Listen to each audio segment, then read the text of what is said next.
the authors of a high-profile study published earlier this year, in which the scientists claimed to have discovered the world's smallest dinosaur, have now retracted the paper in response to new fossil evidence.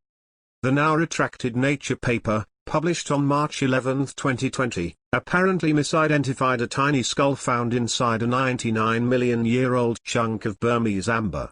Dating back to the late Cretaceous period, the specimen was said to be the smallest dinosaur in the fossil record, in a claim that attracted considerable media and public attention. With its bulbous eyes, 14-millimeter-long skull, and dozens of sharp teeth, it was the weirdest fossil I've ever been lucky enough to study, declared Jing-May O'Connor, the lead author of the paper and a researcher from the Institute of Vertebrate Paleontology and Paleoanthropology in Beijing, China, in a press release issued when the paper was first published. The fossil was identified as a tiny bird, weighing just 2 grams, and given the name Oculodentavis kundrai. This interpretation, however, appears to have been flawed. This fossil, designated HPG 15-3, is probably a lizard, and not an avian dinosaur. As Giuliano Viglione reports at Nature News, the paper was retracted owing to the emergence of a similar fossil, which a separate team of scientists have identified as belonging to a lizard. We, the authors, are retracting this article to prevent inaccurate information from remaining in the literature, wrote the authors in their official retraction statement. Although the description of Oculodentavis kundrai remains accurate, a new unpublished specimen casts doubts upon our hypothesis regarding the phylogenetic position, in the evolutionary tree, of HPG 15-3.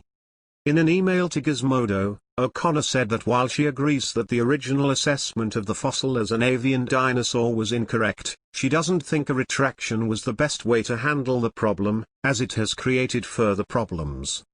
However, we were wrong and Oculodentavis is not a bird but a lizard, which time and new data will demonstrate, she said. Nature was not unfair or unkind to us, they made their decision for their own reasons, which were not disclosed to us but of course we must accept, and we do accept, said O'Connor, adding that her team worked every step of the way doing whatever nature asked of us.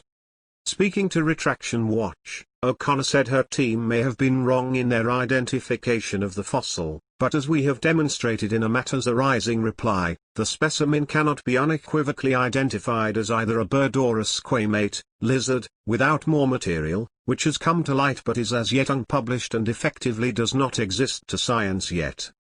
Nature's Matters Arising policy allows outside scientists to submit any concerns they might have about a published Nature paper as necessary to advancing scientific discourse. These comments can involve either challenges or clarifications of the published work and may, after peer review, be published online as Matters Arising, usually alongside a reply from the original Nature authors, but these comments should ideally be based on knowledge contemporaneous with the original paper, rather than subsequent scientific developments, according to Nature.